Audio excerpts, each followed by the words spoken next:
జగన్మోహన్ రెడ్డి గారిని లక్ష్యంగా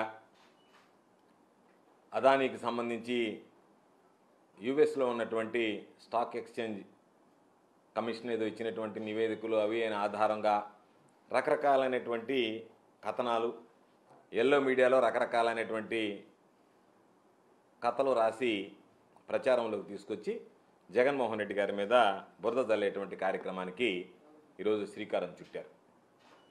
గత 15 సంవత్సరాలుగా మనం ఒక్కసారి ఆలోచన చేస్తే జగన్మోహన్ రెడ్డి గారి మీద ఏ చిన్న అవకాశం దొరికినా సరే బురద జల్లడానికి, ఆయనకు సంబంధించినటువంటి వ్యక్తిత్వాన్ని హననం చేయడానికి అనేక రకాలుగా తెలుగుదేశం పార్టీకి సంబంధించినటువంటి చంద్రబాబు నాయుడు గారి దగ్గర నుంచి అనేక పార్టీలు, మీడియా అన్నీ కలిసి ఈరోజు దుష్ప్రచారానికి ఒడిగట్టేటువంటి సంగతి మనం గమనిస్తున్నాం. ఎందుకంటే జగన్మోహన్ రెడ్డి గారిని ఆ రోజునటువంటి కాంగ్రెస్ పార్టీతో కుమ్మక్కై దాదాపుగా 16 నెలల పాటు జైల్లో ఉంచారు. ఆ రోజు సిబిఐ చెప్పింది, ఈడీ చెప్పిందని వీళ్లే కథనాలు వడ్డించి ముందు 1,00,000 కోట్ల రూపాయల అవినీతిని అన్నారు. ఆ తర్వాత ఆ 1,00,000 కాస్త 45,000 అని చెప్పి వాళ్ళ నోటితో వాళ్లే మాట్లాడారు. తీరా సిబిఐ వేసినటువంటి ఛార్జ్షీట్ వెతికి వేసినా సరే 1,500 కోట్ల రూపాయల లోపే వచ్చింది తప్ప అంతకు మించి రాలేదు. అంటే దాని మీద ఈ రోజు వరకు కూడా ఒక్క ఆధారాన్ని కూడా చూపించలేక రకరకాలైనటువంటి ప్రయత్నాలు చేస్తున్నా సరే అవి ఎక్కడా వెళ్ళి ఫలించటం లేదు. కారణం అవినీతి జరగలేదు కాబట్టి మీరే అంకెల గారెడితో ఒక్కొక్క అంకె తగ్గించుకుంటూ వచ్చి ఈరోజు మరలా ఎన్నికలు ముగిసిన తర్వాత కూడా గతంలో మీరు ఏ విధంగా 1,00,000 కోట్లు 45,000 కోట్ల రూపాయలు అని చెప్పి మాట్లాడారో, ఏ విధంగా అయితే బురద జల్లారో జగన్మోహన్ రెడ్డి గారి మీద, ఆ కార్యక్రమాన్ని మరలా 2024 ఎన్నికల తర్వాత కూడా కొనసాగించేటువంటి ప్రక్రియకి ఈరోజు మీరు శ్రీకారం చుట్టారు. ఈరోజు ఒకసారి గమనిద్దాం, అక్కడేం రాశారు, ఇక్కడేమొచ్చింది, జగన్మోహన్ రెడ్డి గారి పేరుందా లేకపోతే మరొకటి ఉందా, దాని అంశం ఏంది, ఒక రిపోర్ట్ను ఆధారంగా చేసుకొని మాట్లాడుతున్నారు. కేసు లేదు, ఇంతవరకు అది విచారణకు తీసుకోలేదు. దానికి సంబంధించి అదానీ వాళ్ళ సంస్థ ఒక ఖచ్చితమైనటువంటి బేస్లెస్ అలిగేషన్స్, మేము దీన్ని న్యాయ పోరాటం చేస్తాము, వీటికి ఏమీ ఆధారాలు లేవని చెప్పి కూడా వాళ్ళు చెప్పడం జరిగింది. ఇది యుఎస్కి సంబంధించినటువంటి ఆ సెక్కి అదానీకి సంబంధించినటువంటి దాన్ని జగన్మోహన్ రెడ్డి గారికి ముడిపెట్టి, జగన్మోహన్ రెడ్డి గారికి నేరుగా అదానీతో సంబంధాలు ఉన్నట్టుగా, దాంట్లో ఏదో ఆంధ్రాకు సంబంధించినటువంటి ఉద్యోగులకు అఫీషియల్స్కి ఇచ్చామని చెప్పి రాసినట్టుగా, కాబట్టి జగన్మోహన్ రెడ్డి గారికే ఇవన్నీ ముట్టినట్టుగా దాన్ని ధృవీకరిస్తా అనేక రకాలైనటువంటి కథనాలు, మరీ ముఖ్యంగా ఈనాడు పత్రికకు సంబంధించి రోజుకు ఒక కథనం వడ్డించేటువంటి పరిస్థితి జరిగింది. ఒకసారి చూస్తే ఇది అందరూ గమనించాల్సింది, ప్రజలకు స్పష్టత ఇవ్వాలనేటువంటి ఆలోచనతో వాళ్ళు మాట్లాడేటువంటి పనికిమాలినటువంటి మాటలకు జవాబు చెప్పాల్సినటువంటి అవసరం లేదు, కానీ ప్రజలకు ఈ విషయం మీద స్పష్టత ఇవ్వాల్సినటువంటి అవసరం ఉంది. కాబట్టే ఈరోజు ఈ మీడియా సమావేశాన్ని ఏర్పాటు చేయడం జరిగింది. ఒక్కసారి ఆలోచన చేస్తే ఆంధ్ర రాష్ట్ర ప్రభుత్వం జగన్మోహన్ రెడ్డి గారు ముఖ్యమంత్రిగా ఉన్నటువంటి సమయంలో ఒప్పందం కుదుర్చుకున్నది సెకీతో, సోలార్ ఎనర్జీ కార్పొరేషన్ ఆఫ్ ఇండియాతో. అదానీతో ఏ రోజు కూడా జగన్మోహన్ రెడ్డి గారు కానీ, ఆంధ్రప్రదేశ్ జగన్మోహన్ రెడ్డి గారు ముఖ్యమంత్రిగా ఉన్నప్పుడు ఆంధ్రప్రదేశ్ ప్రభుత్వం ఏ రోజు కూడా అదానీ సంస్థతో ఒప్పందాలు కుదుర్చుకున్నటువంటి నేపథ్యం లేదు. మొట్టమొదటిగా ప్రతి ఒక్కరూ గమనించాల్సినటువంటిది, అదానీ సంస్థకి జగన్మోహన్ రెడ్డి గారు ముఖ్యమంత్రిగా ఉన్నప్పుడు ఆంధ్రప్రదేశ్ రాష్ట్ర ప్రభుత్వానికి మధ్య ఎటువంటి లావాదేవీలు జరగలేదనేటువంటిది స్పష్టంగా ప్రతి ఒక్కరూ గుర్తుంచుకోవాల్సింది. అయితే ఈరోజు సెకీకి వెళ్ళడానికి కారణం కూడా, ఎందుకు మీరు సోలార్ ఎనర్జీ కార్పొరేషన్ ఆఫ్ ఇండియాకి వెళ్ళారు అంటే, solar energy corporation of India September 15వ తేదీ ఆ లేఖ కూడా ఉంది. ఆ లేఖ ఇది మీకు కూడా ఇస్తాను నేను. సెప్టెంబర్ 15, 2021 నాడు, సెప్టెంబర్ 15, 2021 నాడు ఒక లేఖ రాసింది. దానిని మీకు అతి తక్కువ ధరకే, అంటే దాదాపుగా ₹2.49 ఈరోజు మన రాష్ట్ర ప్రభుత్వం కొనుగోలు చేస్తున్నటువంటిది, దేశ వ్యాప్తంగా చూసినా సరే అతి తక్కువ ధరగా భావించేటువంటి ₹2.49 అతి తక్కువ ధరకే ఇస్తామని చెప్పి ఆంధ్ర రాష్ట్రానికి SECI, solar energy corporation of India లేఖ రాయడం జరిగింది. ఆ రోజు ఆలోచన చేశారు. జగన్మోహన్ రెడ్డి గారు తీసుకున్నటువంటి నిర్ణయం కాదు, క్యాబినెట్లో చర్చించారు. దాని మీద అధికారులందరూ కలిసి ఒక కమిటీగా ఏర్పడి రిపోర్ట్ ఇచ్చారు. ఆ రిపోర్ట్లను ఆధారంగా చేసుకున్న తర్వాత అంతిమంగా దానిని ఆమోదించడం జరిగింది.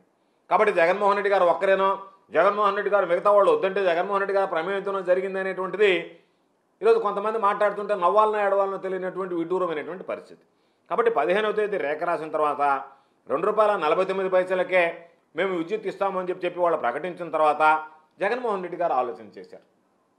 ఈరోజు మనం 9 గంటలు గతంలో మాదిరి కాకుండా ఉచిత విద్యుత్ ఇస్తున్నాం రైతులకి. రైతుల ప్రయోజనాలను కాపాడాలి అంటే తక్కువ ధరకి విద్యుత్ ఇస్తే ఈరోజు మరలా చూస్తే విద్యుత్ కనెక్షన్లు ఆగిపోయాయి. ఎందుకు ఆగిపోయాయి? చంద్రబాబు నాయుడు విద్యుత్ కనెక్షన్లకు సబ్సిడీ ఇవ్వాలా, భారం పడుతుంది కాబట్టి కనెక్షన్స్ రిలీజ్ చేయడం ఆపేశారు. పాపం ఈరోజు రైతులు పొలమని కార్యాలయాల చుట్టూ తిరుగుతున్నారు. అయ్యా మాకు విద్యుత్ కనెక్షన్లు ఇవ్వండి, మీకు విద్యుత్ అవకాశం కల్పించండి, ఉచిత విద్యుత్ కింద వాడుకోవడానికి రైతులు ఇబ్బంది పడుతున్నామంటే ఈరోజు రిలీజ్ చేసి ఆపేశారు, బ్యాన్ ఉంది అని చెప్పి వాళ్ళ కొత్త కనెక్షన్లు ఇచ్చేటువంటి పరిస్థితి లేదు. కాబట్టి వాటిని అన్నింటినీ అధిగమించాలి.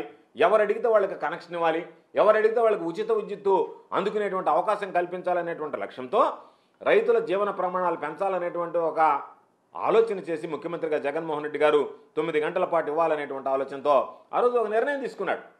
6400 మెగావాట్లకు సంబంధించి సౌర విద్యుత్ కేంద్రం ఏర్పాటు చేయాలని చెప్పి ఆంధ్ర రాష్ట్రంలో ఒక నిర్ణయం తీసుకున్నారు. ఆ నిర్ణయం తీసుకుంటే ఆ నిర్ణయానికి కూడా తూట్లు పొడిచింది చంద్రబాబు నాయుడు గారి కోర్టుకు పంపించి దాన్ని చిన్నంగా న్యాయపరమైనటువంటి చిక్కులు దానికి సృష్టించి దానిని ఆపించాడు. వాటన్నిటినీ కోర్టు చేస్తూ ఈ విధంగా మీరు 6400 మెగావాట్లకు వెళ్ళారు, మీకు ఇంకా అవసరం ఉంది కాబట్టి దానికి సంబంధించి మేము మీకు ముందుకు వస్తాం. 2024 సెప్టెంబర్లో ఒక 3000 మెగా యూనిట్లు ఇస్తాం, 2025లో ఒక 3000 మెగావాట్లు విద్యుత్ ఇస్తాం, 2026 సెప్టెంబర్ కల్లా మరో 3000 మెగావాట్లు, అంటే దాదాపుగా ఒక 9000 మెగావాట్ల విద్యుత్ మేము ఈరోజు మీకు అతి తక్కువ ధరకు ₹2.49 ఇస్తాము. మీరు చెప్పినటువంటి ఆ సంస్థను మీరు ముందుకు వెళ్ళడానికి టెండర్ల సమస్య ఉంది కాబట్టి ఆ బాధ్యత కేంద్ర ప్రభుత్వమే సంస్థ అనేటువంటి మేము తీసుకుంటాము అని చెప్పి solar energy corporation of India రాష్ట్ర ప్రభుత్వానికి లేఖ రాయడం జరిగింది. దాని మీద అన్ని రకాల ఆలోచన చేశారు. ఈరోజు కొనేటువంటి రేట్ ఎంత ఉంది, ఇది తీసుకుంటే మనకి ఎంత భారం తగ్గుతుంది, ఎంత ప్రయోజనం చేకూరుతుంది రాష్ట్ర ప్రజలకు కానీ రైతాంగానికి కానీ అనేటువంటి ఆలోచన చేసి డిస్కమ్లకు సంబంధించి ఈరోజు కొనుగోలు చేసేటువంటి విద్యుత్ ఛార్జీలు కూడా తగ్గుతాయి. అదేవిధంగా అనేక సందర్భాల్లో చెప్పినట్టుగా ఆత్మనిర్భర్ భారత్కి సంబంధించి కూడా మనం మద్దతు ఇచ్చినట్టు అవుతుంది. ఎందుకంటే కేంద్ర ప్రభుత్వ సంస్థ కాబట్టి ప్రైవేటు వ్యక్తుల భాగస్వామ్యం కన్నా తక్కువ రేటుకో మనకు రావడం, మనం కొనుగోలు చేసేటువంటి అవకాశం కలగడం, కేంద్ర ప్రభుత్వ సంస్థని ప్రోత్సహించినట్టుగా ఉండడం, కేంద్ర ప్రభుత్వ సంస్థ నుంచి ఇచ్చేటువంటి దీన్ని రాష్ట్ర ప్రజలు రైతుల యొక్క లబ్ధి చేకూర్చేటువంటి విధంగా తీసుకురావాలనేటువంటి ఆలోచన. బహుశా అంత చౌకగా అతి చౌకగా ఆ రోజు విద్యుత్ అందించడానికి వచ్చాయి. ఈరోజు నేను అడుగుతున్నా ఇదే చంద్రబాబు నాయుడిని, ప్రతిపక్షాలని, ఈనాడు పేపర్ని, మిగతా మీడియాలని, ఒకవేళ ₹2.49 వాళ్ళు కరెంట్ ఇస్తామని చెప్పినప్పుడు దాన్ని తీసుకోకుండా కానీ ఉండుంటే యూనిట్ రేటు ఈరోజు ఏం రాసిన వాళ్ళు మీరు? ఆ రోజు ₹2.49 ఇస్తాననింది అది కేంద్ర ప్రభుత్వ సంస్థ. అయినా మీరు లాలుచిపడి రకరకాలైనటువంటి వాటితో మీరేదో ముడుపులు ఆశించి దానిని తీసుకోలేదు కాబట్టి పెద్ద తప్పు చేశారని చెప్పి గొగ్గోలు పెట్టేటువంటి వాళ్ళు. అంటే మీరు ఏదైనా మాట్లాడతారు, నరవలేనటువంటి నాలుక మడతేసి మాట్లాడతారు, తిప్పి మాట్లాడతారు, తిరగేసి మాట్లాడతారు. చంద్రబాబుకి, తెలుగుదేశం పార్టీకి అలవాటు, ఆనవాయితీ.